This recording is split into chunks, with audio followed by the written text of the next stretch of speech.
இந்த போர்ட்டுலுக்கா அப்படிங்கிற 10 மணி செடி நம்ம கார்டனுக்கே அழகு கொடுக்கக்கூடியது. பலவித வண்ணங்களில் இது வருது. 2 அடுக்கு 3 அடுக்கு அப்படிங்கிற வெரைட்டிஸ் எல்லாம் நிறைய இருக்குது. இது சின்ன தொட்டிலேயே நீங்கள் வளர்க்கலாம். நிறைய தொட்டிகளில் இந்த மாதிரி கலர் கலராக வச்சா தோட்டமே ரொம்ப அழகாக இருக்கும். இந்த சீசனில் இது நிறையவே பூக்கும். இது பூக்கும்போது பூத்து முடிஞ்சப்புறம் இந்த மாதிரி அதோட நுனிப்பகுதியை உடனே கிள்ளி எடுத்துடணும். இந்த மாதிரி கட் பண்ணி ட்ரிம் பண்ணினா செடியே பசுமையாக நிறைய கிளைகளோட நிறைய மொட்டுக்களும் வரும். அப்போ தான் நிறைய பூக்களும் உங்களுக்கு பார்க்க முடியும். ஸோ இலைகள் தெரியாத அளவுக்கு பூக்கள் வரும் இதில். இது சின்ன தொட்டியில் நீங்கள் ஹேங் பண்ணி வச்சிங்கனாலும் ரொம்ப அழகாக இருக்கும்.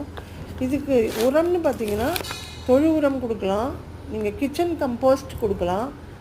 1 ஸ்பூன் சாம்பலோடு கலந்து கொடுத்தீங்கன்னா எந்த பூச்சி தொல்லையும் இல்லாமல் நல்ல பசுமையாக செடி வளர்ந்து நிறைய பூக்கள் கொடுக்கும்.